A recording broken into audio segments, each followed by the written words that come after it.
Fala galera, espero que tudo bem com vocês. Meu nome é Túlio e eu vou ser o ministrante do aulão de Cinética 1 para vocês. Especificamente, esse é o aulão da P1, Cinética 1. Bom, eu vou estar resolvendo cerca de 6 exercícios com você. Eu vou começar pelo exercício 6 da lista 1 e com isso eu tenho a ideia de mostrar para vocês o método integral e só falando um pouquinho mesmo da P1, do que eu lembro mais ou menos. É que, tipo assim, a primeira lista ela vai ser basicamente para ensinar vocês a calcularem os parâmetros cinéticos. E a segunda lista é tipo assim, é o que é a matéria de reatores de verdade. A gente vai estar trabalhando com reatores, vai estar aplicando as equações de taxa que a gente conseguiu encontrar na primeira lista na modelagem de reator. Enfim, basicamente a primeira lista você não vai usar tanto ao decorrer dessa disciplina. É importante você saber os métodos para encontrar esses parâmetros cinéticos, mas acaba que o foco é no projeto de reatores, então, principalmente, mas na P1 até que não, né? Na P2, na P3, provavelmente o Wagner já vai dar a taxa para vocês, a equação de taxa, tanto o parâmetro da velocidade específica quanto o coeficiente que está elevando as concentrações, ele vai dar para vocês, e ele vai querer saber outra coisa. Vai querer saber a carga térmica que você vai precisar colocar no seu reator para ele manter a temperatura constante, ou a carga térmica que você vai precisar retirar do reator, ou quantos reatores em paralelo. Paralelo? Não. Pode ser em paralelo também, mas geralmente é em série que você vai precisar para atingir uma certa conversão. Enfim, eu estou me estendendo muito, mas a primeira lista é isso. Tem basicamente quatro métodos, que é diferencial, integral, de meia-vida e de taxas iniciais. O de taxas iniciais é uma variação do diferencial, né? Em vez de você pegar a taxa ao longo do processo, conseguir linearizar a equação da taxa e achar os parâmetros, você pega a taxa inicial de vários experimentos separados. Vai pegar, fazer um experimento, colocar uma concentração X e pegar a taxa inicial. Você vai fazer outro experimento com uma concentração Y e pegar a taxa inicial. E assim você vai ter dados suficientes para conseguir linearizar sua curva de dados experimentais e achar seus parâmetros cinéticos. Então, é basicamente uma variação do diferencial e o de meia-vida é uma variação do integral. Você vai pegar a concentração da metade, concentração metade da inicial, e você consegue também linearizar a curva e achar seus parâmetros cinéticos. E basicamente é isso. Eu não ficaria muito apegado aos métodos.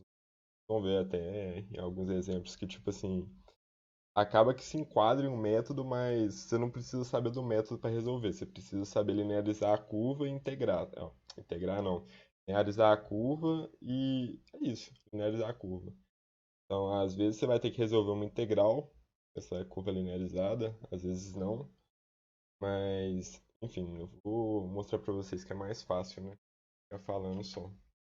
Mas aí eu vou começar ensinando o método integral, depois o método diferencial, vou falar um pouco sobre reações reversíveis e depois a gente vai resolver alguns exercícios da segunda lista, que engloba isso também, os métodos para achar os parâmetros cinéticos, mas também já traz reatores.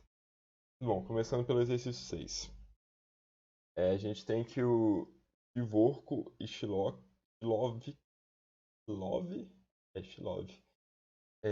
nesse trabalho aí de 1964, estudaram a adição de HI ao ciclohexano catalisada por I2, o iodo, né? Acredita-se que a reação é de primeira ordem em relação a cada um dos reagentes, segundo a ordem global. Os seguintes dados foram reportados a 20 graus Celsius utilizando uma solução com concentração de I2 igual a esse número aqui. A concentração inicial de ciclohexano foi de 0,123 kmol por metro cúbico. Esses dados estão consistentes com a expressão de taxa proposta, determine a velocidade de reação. Bom, basicamente ele quer que a gente linearize. Deixa eu colocar um ponteiro. Ele quer que a gente linearize a equação de taxa que ele propôs. E qual que é essa equação de taxa que ele propôs? Ele disse que ela é de primeira ordem em relação a cada um dos reagentes. Ou seja, qual que é a equação de taxa padrão? Quando o exercício já não te dá uma equação de taxa, a gente escreve a equação padrão. E, na real, é a equação que vale para todas as reações. Vamos ver isso em cinética 2, mas a equação de todas as reações é aquela, só que, tipo assim, quando a gente. Ah, não vou entrar nisso, mas quando você vê uma taxa zoada, é porque provavelmente você tem algum intermediário no meio, porque é só a simplificação da reação, né? Tem algum intermediário aqui no meio, que acaba que ele entra também na cinética, mas aí você acaba tendo duas velocidades específicas, né? Velocidade específica? Acho que é, né, o casinho. Acaba tendo 2k na equação de taxa, tendo uma fração, enfim. Mas basicamente, quando ele não te der a taxa, você vai escrever a taxa padrão, que é aquela menos RI, ó, menos RA, caso eu falei I por causa do iodo, né, mas menos RA, sendo A o reagente limitante, igual a K vezes a concentração dos produtos, multiplicando, né, elevado a um coeficiente. Então, a primeira coisa que eu vou fazer aqui é identificar o reagente limitante. Você vê que o que está reagindo aqui é o HI e o ciclohexano, né? Então, qual que é a concentração inicial de ciclohexano? Ele deu pra gente, é 0,123 kmol por metro cúbico. Qual que é a concentração inicial de HI? 0,106 kmol por metro cúbico. Ou seja, o reagente limitante vai ser o HI, porque o coeficiente estequiométrico dos dois é 1, né? Então, quando essa reação ocorrer uma vez, quer dizer, um mol de vezes, vai reduzir. Tem nenhum mol aqui, né? Entenderam a lógica? Vai reduzir um mol aqui e vai reduzir um mol aqui. Qual que vai acabar primeiro? Vai ser esse. Então, o reagente limitante aqui vai ser o CHI. E eu vou chamar ele de A e o ciclohexano eu vou chamar ele de B. Ok.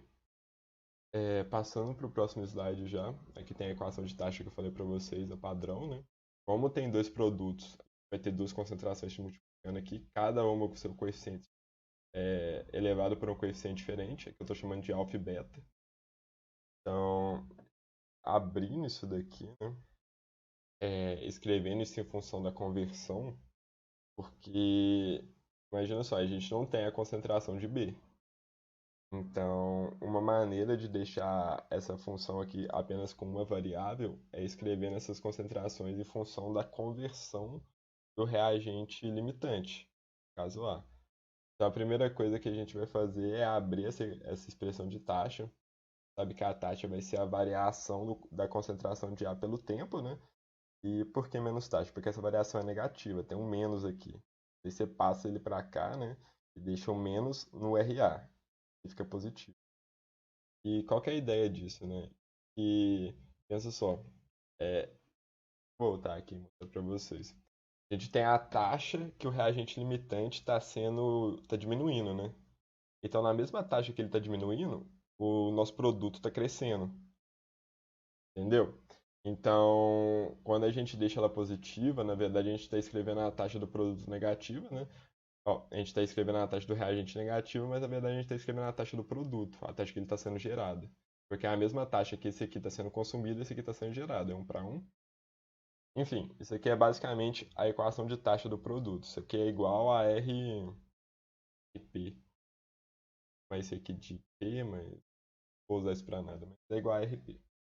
Enfim, a gente consegue escrever a taxa na sua versão de derivada, né, que é dCAdt. A gente tem que a concentração de A é igual a CA0, 1 menos a conversão. Isso aqui tudo daquele primeiro slide que o Wagner passou para vocês, que tem essas relações molares e tal, você consegue pegar isso aqui do slide. E a gente sabe que a concentração de outro reagente em função do reagente limitante é dada por isso daqui, onde A e B são os coeficientes estequiométricos e esse θB é a concentração inicial de B sobre a concentração inicial do componente limitante, componente A. Substituindo tudo isso nessa equação aqui de taxa, a gente vai ter o quê? A gente vai ter essa derivada do lado esquerdo, vai ter o K que se manteve e a gente abriu esses termos aqui de concentração. Abriu aqui e abriu aqui. Você vê que está o CA0 aqui é constante, isso aqui é constante, o K é constante, o X varia, né? Os dois coeficientes aqui são constantes também. E o CA e o tempo, quer dizer, essa derivada aqui é outra variável.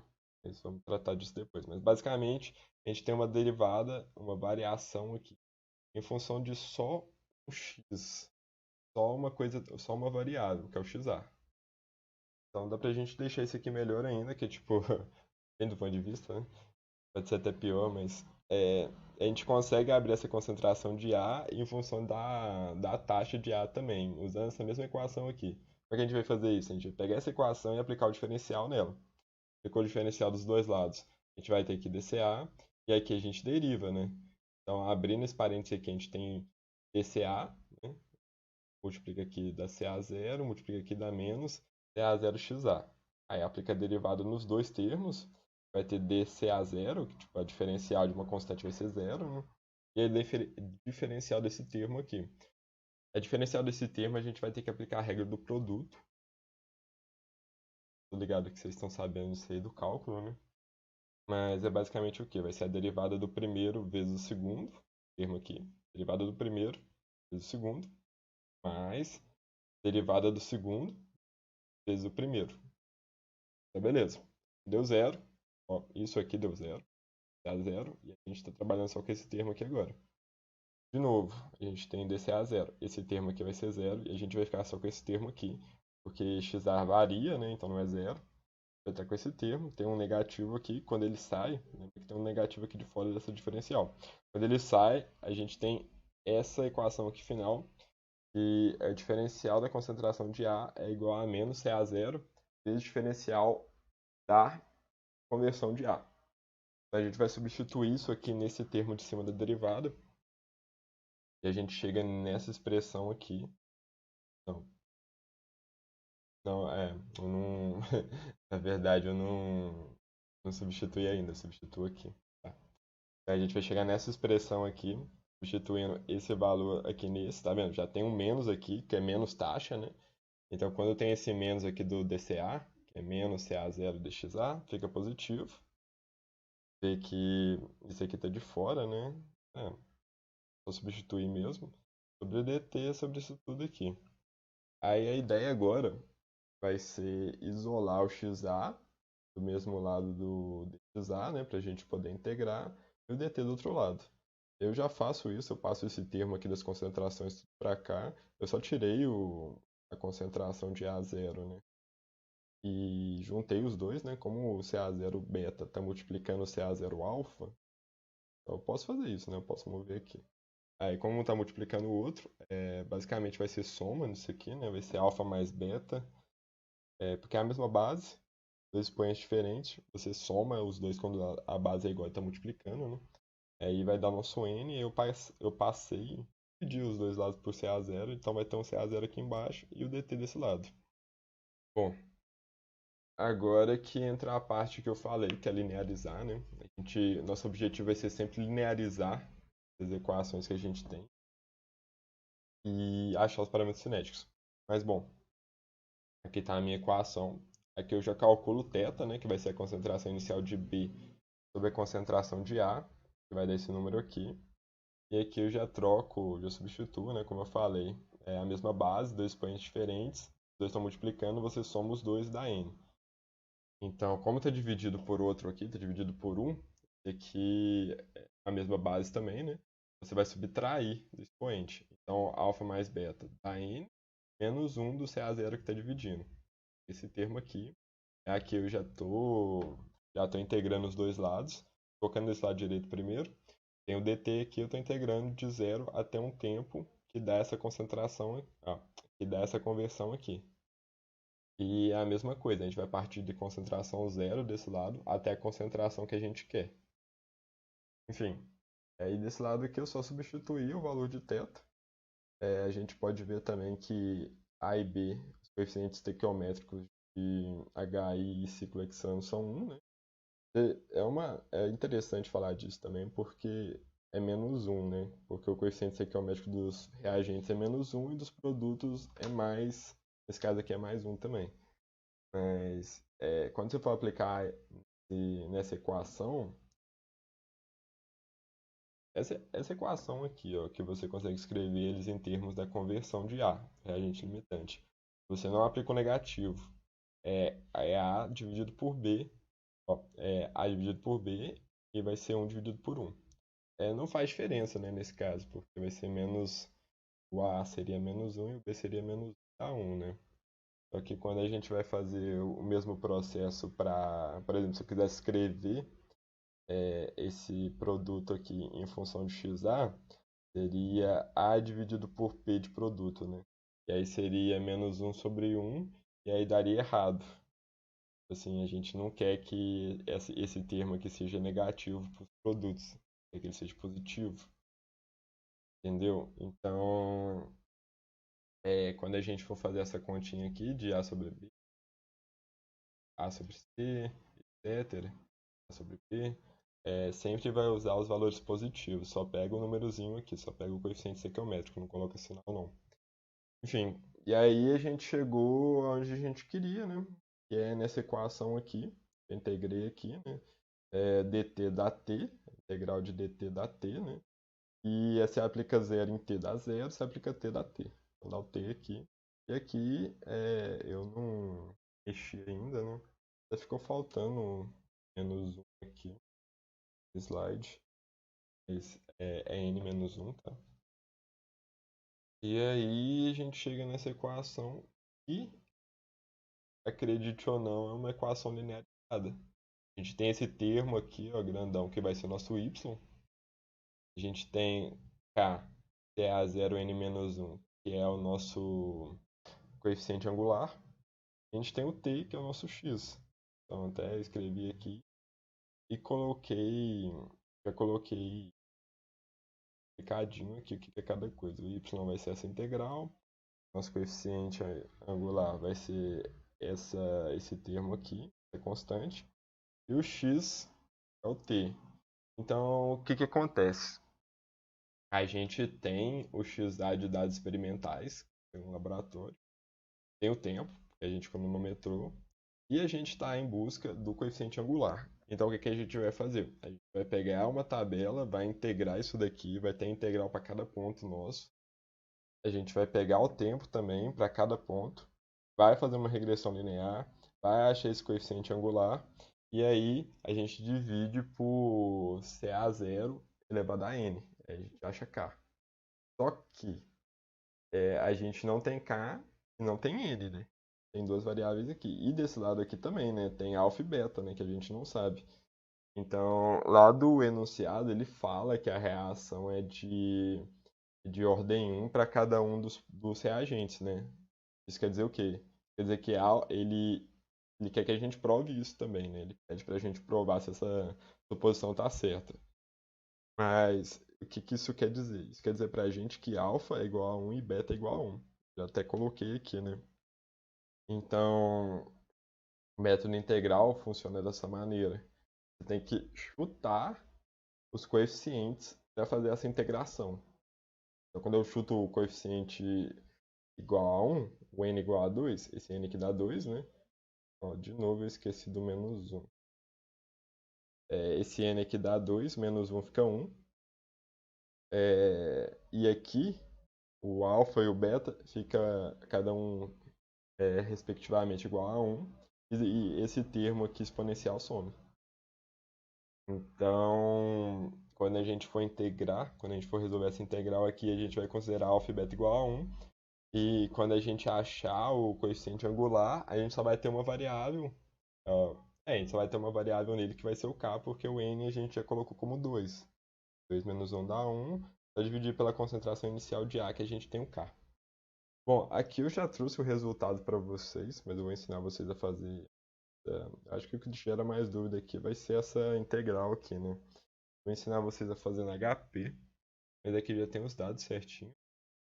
A partir dessa concentração, eu acho conversão. E a partir da conversão, eu acho que fxa que é o y. Tá? É o y. Depois eu linearizo e acho o coeficiente lá.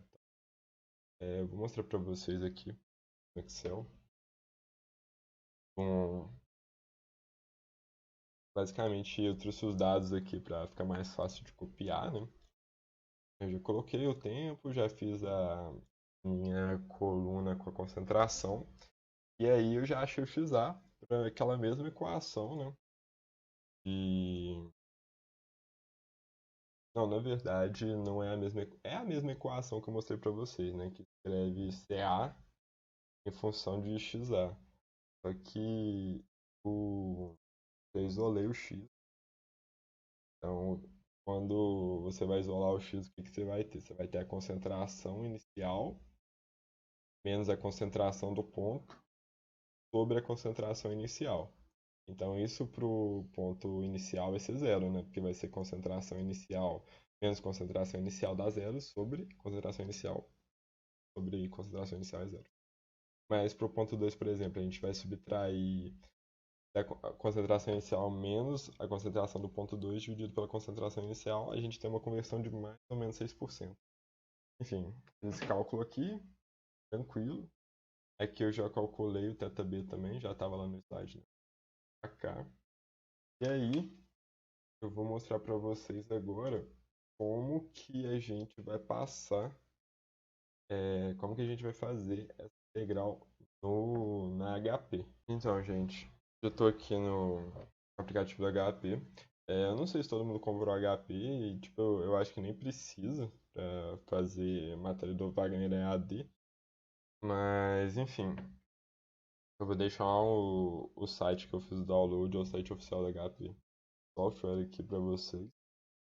E tem tem uma videoaula, tem um mini curso, na verdade, aqui mesmo no canal do Caen, que se vocês tiverem interesse, alguma dúvida em algum assunto mais específico, vocês podem ver a videoaula lá, no curso. E tipo assim, basicamente você consegue fazer regressão na HP também, você já pega os dados que tá aqui na sua tabela e faz a regressão direto. Eu vou passar pro Excel, mas é porque eu tô com preguiça de lembrar como que faz a regressão no HP. Mas, sério, não é difícil não. Até não, melhor, é a mesma coisa. Mas enfim, na verdade fazer todo o processo na HP ou no Excel seria melhor, né? Mas tem como você integrar no, quer dizer, não de forma direta no Excel, porque aí você teria menos erros, né? Se você faz só em um lugar, só em um só, você tem menos erros. Mas enfim, eu vou tentar fazer da maneira que tenha menor erro possível e eu não preciso lembrar como que faz regressão no HP. Bom, a primeira coisa que eu fiz foi. Deixa eu mostrar pra vocês. Estava falando e eu não falei o que tinha que fazer, né? Vai selecionar, você vai passar a concentração para uma tabela aqui, ó, para uma coluna aqui. Pera aí, eu tô tentando de novo.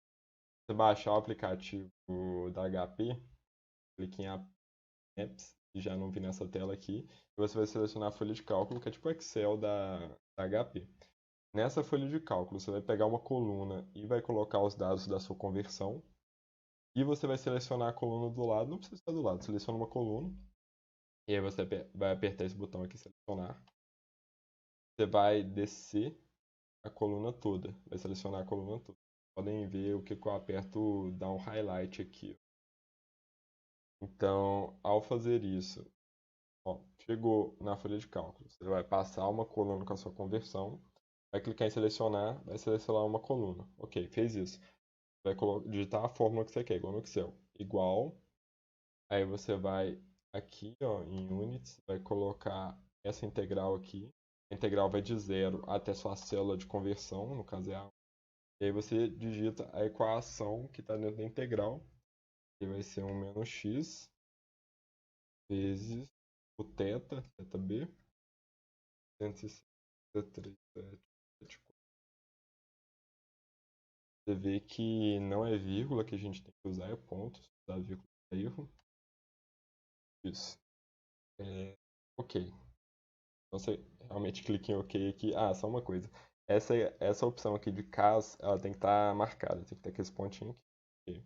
Tudo certo, tem o igual. Selecionou a célula aqui, aqui está zero. Confirma se a equação está certinha, a integral está certinha. Lembra do dx. Ok. Pronto.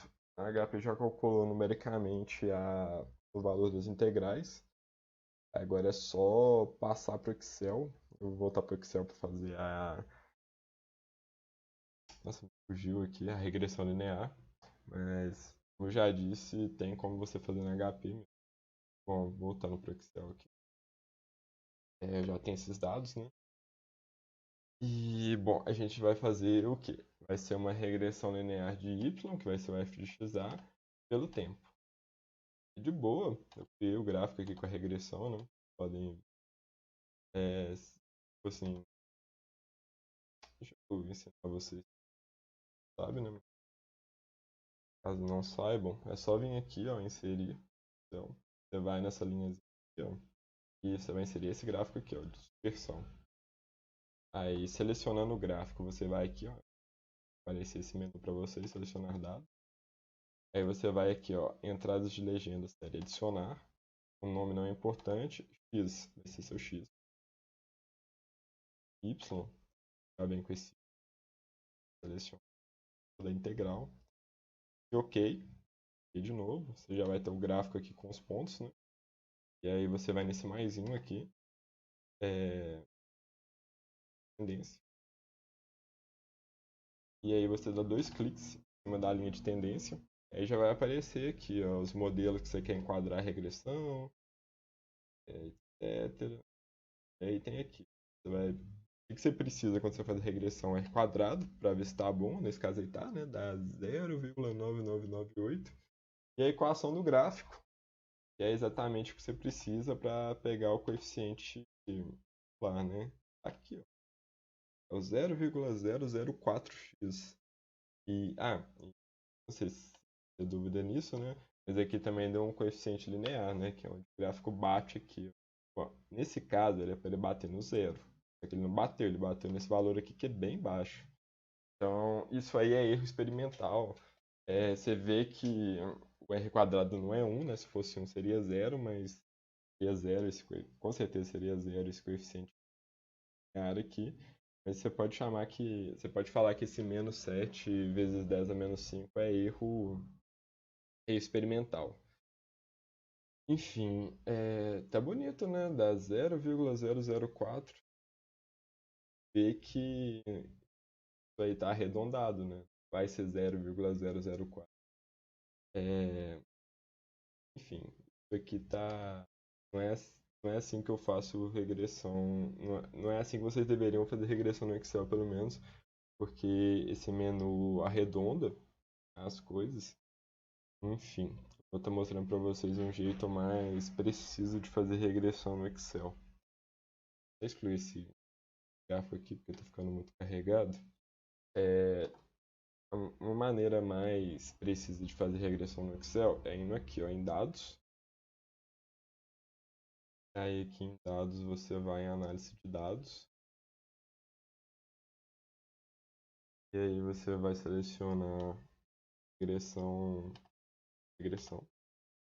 E aí você vai entrar com o intervalo de y, que vai ser f de x, né? E aqui você vai entrar com o intervalo de x, que vai ser o. E aqui, ó, note que eu coloquei o título, né? Aí você marca essa opção aqui de rótulos, que ele já reconhece a primeira célula da coluna como rótulo. Eu clico em nova planilha, gerar uma planilha nova, gerar os dados, hein? Ok. E aí ele já vai dar essa regressão aqui para mim. Tem mais dados estatísticos que o outro, mas isso aqui a gente não vai usar muito, usa só o R quadrado mesmo. E aqui tem o que a gente está precisando, que é o coeficiente, né? O da interseção vai ser o coeficiente linear, igual ao outro. Igual não, né? Deu 7 vezes 10 a menos 5 o outro, esse aqui tem os decimais depois, e a mesma coisa com esse. Você vê que ele arredondou para 4, mas na verdade é 0,000387. A gente vai estar usando esse valor aqui que é mais preciso para resolver.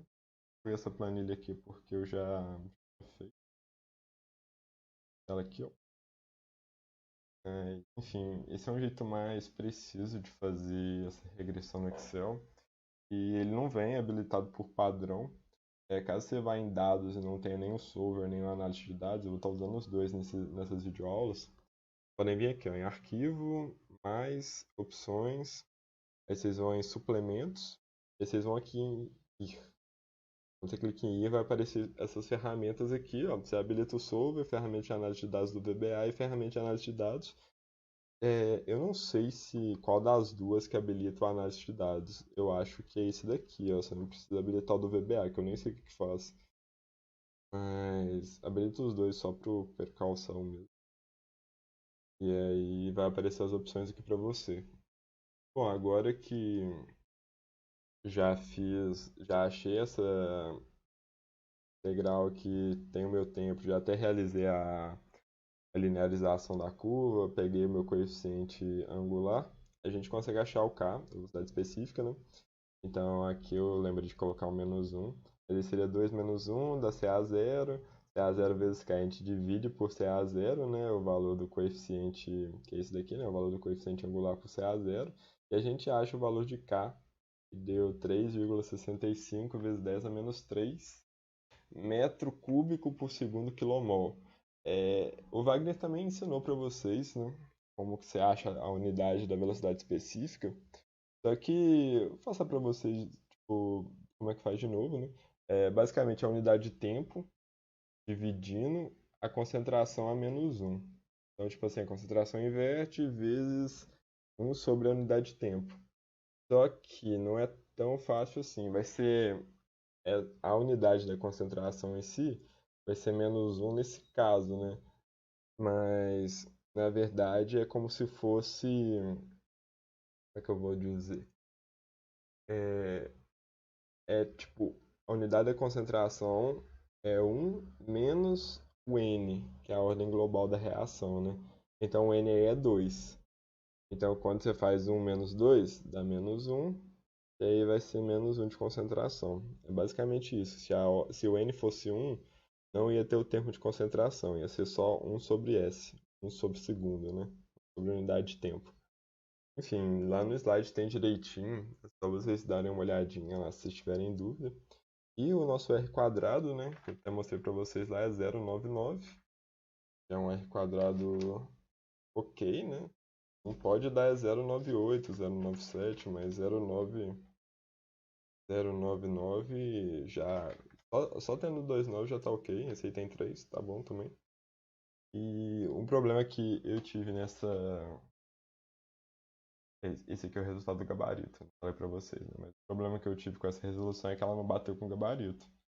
Eu até chequei nas minhas resoluções, cheguei com alguns amigos meus também, deu esse resultado aqui a deles. E do gabarito tá errado, tá com uma... Tá errado assim, não sei se tá errado, né? Diferente do meu, tá uma velocidade específica menor.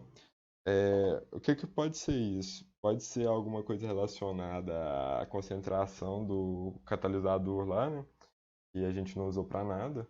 E eu acho que em cinética vocês não tem nem como usar mesmo, vai ignorar. Porque pensa comigo, o catalisador está lá, ele está aumentando a velocidade da reação. O que isso quer dizer? Quer dizer que a taxa vai ser maior, né? A taxa de consumo do reagente limitante, a taxa de geração do produto vai ser maior. Então a gente ia conseguir pegar essa influência do catalisador na equação de taxa, né? Na redução maior da concentração em um período menor de tempo. Então, basicamente seria isso, né? Tipo assim, o catalisador muda a velocidade da reação, só que meio que a gente já está contando com isso, sabe? Nem falei nada dele, mas basicamente é isso. Não usa a concentração dele para nada. A temperatura também não. E os dados são para aquela temperatura, então, entende? Tipo, tá ok. Não vai. A gente não vai usar. A gente não precisa pensar na temperatura. Ela tá lá, os dados foram pegos nessa temperatura, mas deixando essa equação da velocidade, esse resultado da velocidade específica de lado, a gente tem que sim, né? Ela realmente é uma equação com ordem global igual a 2, porque a equação linearizada bateu. A meta integral é bem isso. Você chuta valores para as ordens e se o R quadrado dá bom, quer dizer que você chutou certo. Então, nesse caso, a gente chutou a suposição lá dos pesquisadores, que era a ordem global igual a 2, deu certo. Deu 0,99. Então, realmente, a ordem da reação é 2, a ordem global, o N. É 2 só a velocidade específica que a gente tem alguma divergência.